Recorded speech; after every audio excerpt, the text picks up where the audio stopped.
Patrick Reusse every Tuesday, Wednesday, and Friday on Mackey and Judd, Star Tribune columnist.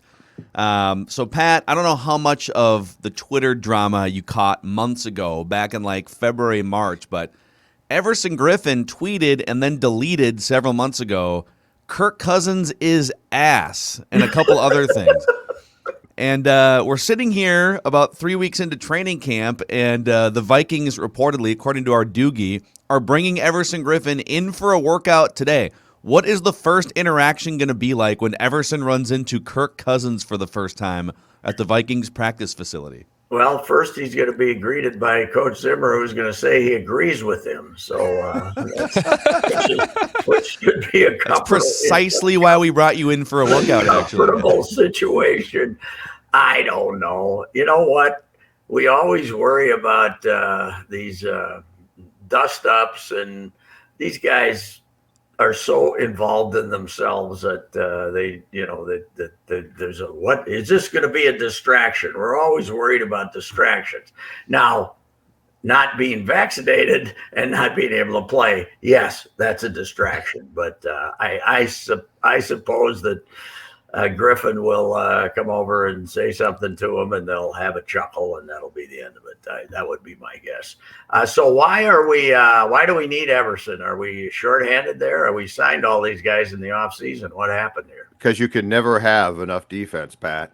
In Zim's world. Especially with Coach Zim, yes. Now, what is Everson now? About 33? Somewhere in that ballpark, yeah. And last year, he must not have turned out to be much, right? Where was he? I can't even remember. He was in Dallas and then Detroit. Detroit, yeah. And I think he had something like 6 total sacks in 14 games. Oh, that's okay. Between the two teams. All he's going to have to do is play a third down on occasion, right? That would be it. And, Weatherly is a starting defensive end now, so I can see the Weatherly Griffen platoon. That should work, right? What's going on with Anthony Barr? Do we have any? There's something wrong. There's something going on with him. Was Zim's quote yesterday, right? But he basically said, "Yeah, there's something going on here, but we aren't going to tell you because we don't have to." So correct. But that's kind of weird. But hey, bring back Everson. He's always good for some goofy quotes, right? Yes, and the one thing, Pat, is I do think that if a few months ago Zim thought, you know what, Ev pushed my QB a long way. I'm not sure I like that. The Twitter comments.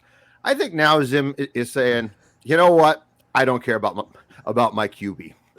If he's going to be pissed off, I don't care. Yeah, I think that's exactly right. I think Zim is in a situation right now where he really doesn't know how this thing's going to be slapped together. So he's just bringing in as many of his old reliables as he can get his hands on. That's for sure. And, I will say I have fond memories of Everson in the locker room. He was the worst radio guest in the history of mankind, a regular radio guest. He was brutal. But that was, that's okay. I mean, did you guys have him was he a weekly guest for you on the ride? For a while, I had to get rid of him. How would you rank? Sharper was a much better guest, and that didn't turn out too good. So, that was so you can't really judge people on how they are as radio guests. I mean, Darren Sharper was amazing, and then and we always wondered, wow, he's always at these random hotel rooms with voices in the background. Then one week he just doesn't pick up the phone because he's in jail. God. And we should be giggling about this, but we're laughing at ourselves here, okay? That we were morons. But I think Visante Shenko was a weekly guest on Reusse and Mackey one year, and he would do the interviews from his massage table. Yes, that was. I was always very worried. Hopefully, towel on. I'm not sure. That was always very worried. Question with Shank. Because it seemed like the massagist was always a young woman too, so I was always worried about what might take place. But are you saying Shank might have had a fun single life in his 20s? I think he did. Yes, I think he did, and he was great. I mean, he was a character. What happened to him? I hope he's got money. I hope he kept his money. I have no idea. Yeah, he was. What was he here? 3 years, maybe. I think it was. He was here 07. He was here for a couple of years before Favre, and then it was a good 4 or 5 years. Because his first year for him, he was good. He struggled. So we haven't yet heard if the whole crew is going to play on Saturday, huh? But Judd, your theory is that Cousins might get more duty in the last exhibition game. What's your theory, Judd? That's what teams are saying, is that I've seen this, that they're going to treat the third exhibition game like they always have, and since the fourth one's gone, they're not trying to play guys. I think what they're trying to do is rest guys, not get them hurt, and probably just as importantly, get a look at guys competing for spots. Now, the two big defensive tackles, Pierce and Tomlinson, who didn't play last Saturday, both said that they are going to play this week. So it might be a series. I'll tell you one thing, Pat. I'd be curious to run Kirk out there and just play him for a series or two. Because since he came back from quarantine in practice, he has looked awful. Really? Awful. I mean, he's throwing the ball over people's heads. Wow. He's not accurate. And this is like to his buddy Thielen. Yesterday was brutal.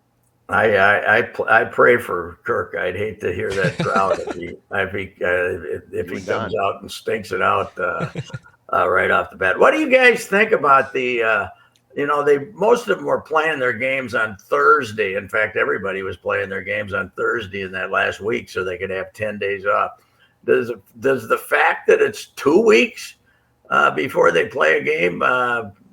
Is that going to take a little of the edge off, or is it going to build up our anticipation? I think I don't know. I think it's just having the extra week off is kind of stupid. Here. I think they're just greasing the skids. They're just creating a hole in the schedule for adding an 18th game in like 2022 or 23. It's just a placeholder. I know they played on Labor Day weekend, and the ratings weren't fantastic there a couple of years because people were still out enjoying the summer. So what? Get started here. Why don't they start this thing on Labor Day weekend? I don't understand why. Wait, you're saying the NFL you're asking the NFL to potentially forego eyeballs and revenue for a week? But, never. Losing 3% of their ratings, and it's a perfect weekend, right? You play a Saturday night game, you play all day Sunday, and you got 3 games on Labor Day, right? See, I think they're more likely to try and just keep expanding. Like if they can own part of September and then just like own all of February and maybe part of March at some point. Yeah, that's true. They are definitely putting a crimp in the importance of spring training, aren't they? Yeah. Oh my God. Poor baseball. Baseball just sitting there. The NFL, and now this summer, the NHL and the NBA poached July and part of August. Yeah. It's a rough time. I was at the Saints game last night. I love the fact that they were playing a suspended game. Yep. So those stats from that game, which stopped at the end of 4 innings, don't register until the game is completed, which was last night. And so Brent Rooker homered in St. Paul last night, and at the same time he was batting second for the Twins and not doing as well. And Trevor Larnach replaced Rooker in the lineup of the suspended game. And so when you look at the June 20 box scores in the future, he will have 3 hits for the Twins versus Texas, and also an 0 for 2 with the Saints on the same day. So it's kind of a quirk. By the way, the Saints are releasing their schedule today. I think they're releasing it today. Same as last year. They're going to play these week-long series against everybody. I guess minor league baseball has decided this is the way to go. The fans really don't care who we're playing in minor league baseball, and this way they can cut down on half their travel, right? So they're going to do the same thing. The players got to hate this, right?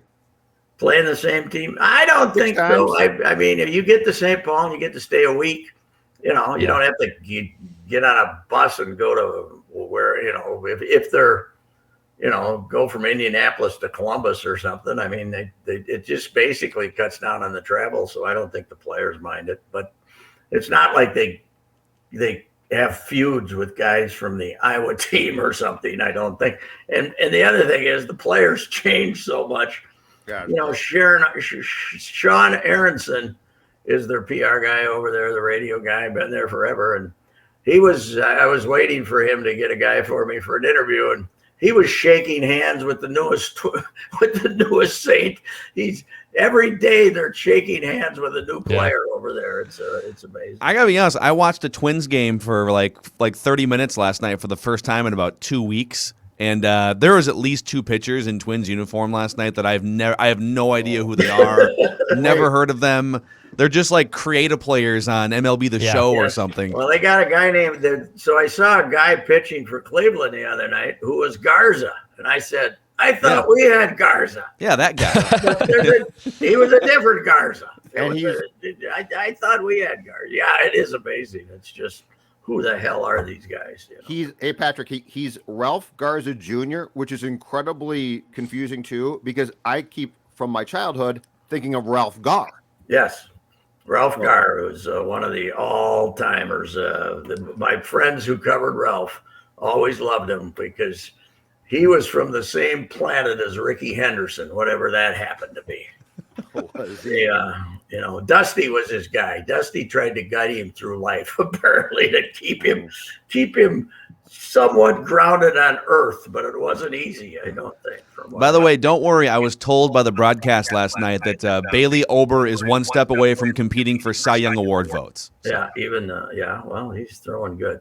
Hey, did you guys see the big flap about Naomi Osaka with my friend Paul Doherty from the Cincinnati Enquirer? Yeah, really. A couple days ago. What a bunch! Did you see the column he wrote? It was basically, isn't she a noble person? The question was, how do you balance not talking to the media with all the corporate things you have going that they want you to be publicizing? And this agent of his comes out and says it was what he called him, a bully and stuff. It's the most bland question of all time. And then the column is like, a tribute to Naomi. Basically, and I'm sure Doherty, when you're going to look up Doherty, who's been writing there for 30 years on Google from now on, it's going to be Doherty accused of bullying Osaka. It's. I feel like, and again, I haven't read the article, but I feel like we're sort of there has to be a line between preserving mental health and all of that, but also you're going to be asked pointed, difficult questions and criticized sometimes as an athlete, and it just sort of comes with the territory. And I feel like, I don't know, I feel like we're blurring the two things together here a little bit too much. Yeah, that's my deal too. They can do what they choose, and we can allow them to, we can ask questions and allow them to. We don't have to savage them, but we don't have to make them heroes either. Like Simone Biles is not a hero for not competing in the Olympics. She's just decided she wasn't going to do well in that event, and she bowed out. This did not make her a hero, in my opinion. It made her a bit of an Olympic disappointment, in my opinion. So. No, I think your initial. I don't know if I agree with disappointment. I think your initial point is fair, which is not everyone has to be a martyr and a hero. It can be what it is. But the problem now is the public is looking for reasons to hate us. Like they're looking. So there has been, let's say, because of probably a former president, there has been a need for people to say, "Oh, you asked a pointed question, you must be an a-hole." So that's where it's changed. We used to represent the public. Now we're adversaries going into press conferences. Yes, because we are not, we are liberals and anti-Trump, but we aren't liberal enough for the liberals. So they don't like us either. The Minneapolis Star Tribune, which used to be called the Red Star, right? Yep. Is now gets a lot of criticism from the left for not being lefty enough. So, yeah, exactly. Instead of, and if you write a story, there's a political bent to virtually everything you write. The Red Star. Hey, did you boys see the kerfuffle last night, which is still playing out today, involving Jack Morris on the Tigers broadcast? Yes. Yeah, that one wasn't good, Jack. I wonder what's going to happen there. That one can get you removed from the booth. I think we're going to get another. Maybe Nick Castellanos can be at bat when Jack Morris does his next broadcast. Yes. I think that might be. What nationality is Nick? Is he Italian? Or what? No, I'm saying when it's always Nick Castellanos. I'm saying when what was it Tom Brenneman? When Tom Brenneman basically stepped down, Nick Castellanos was at bat. And Brenneman paused his apology to say, "And there's a deep drive to left by Nick Castellanos to make it 5-1." Jack, maybe if Jack's lucky, he'll be in the middle of his heartfelt apology when Miguel hits his 500th, right? So, and there's a deep drive to left by Miguel Sano. I might never work again. This is the end of my career. I'm going to finish this call. I am not surprised that Jack stepped in it. Let's put it that way. It's kind of shocking it took this long, quite frankly. Yes, it is. Yes, it is. So, all right, Pat, we got to run, but we'll catch up with you again on Friday. I got one question for you guys. When does the state fair start? Next Thursday, right? Next Thursday. A week from tomorrow. And not this Thursday, next Thursday, and they just announced no proof of vaccination required. That literally just came down 10 minutes ago. Good. Let's turn them loose. Listen. I think we're perfectly safe trusting our fellow man. And totally agree. Yeah. Especially especially the fair crowd. They look trustworthy. You know, they might beat you up to get in front of you in the line at Sweet Martha's, but they'll all be vaccinated. They'll follow the protocols. Yes, they will. Yes. They'll stay 6 feet away. You know? The carnies are always on point. Okay. You know what? I gotta be honest. I would trade a mild to moderate case of COVID for a couple Pronto Pups and some Sweet Martha's. Right. Not ICU, but like a moderate case of COVID for a Pronto. That's my plan. Does it take weight off you? A moderate case of COVID, I wonder. Yes, it can. It can. It definitely can. Well, no, a moderate one might not, but a full-fledged one, I think you can drop like if you don't die. 7. It's Reusse here for a moderate case of COVID. I've lost 12 pounds in 5 days. That's true. That's true. Off the ventilator and back to life and feeling better than ever. All right. This is distasteful, and I'll take responsibility. Sounds good. All right, that's rapping with Reusse here. Deep drive by Castellanos. I might never work again. Swing and a drive. There it goes. All right. See you guys. Bye-bye.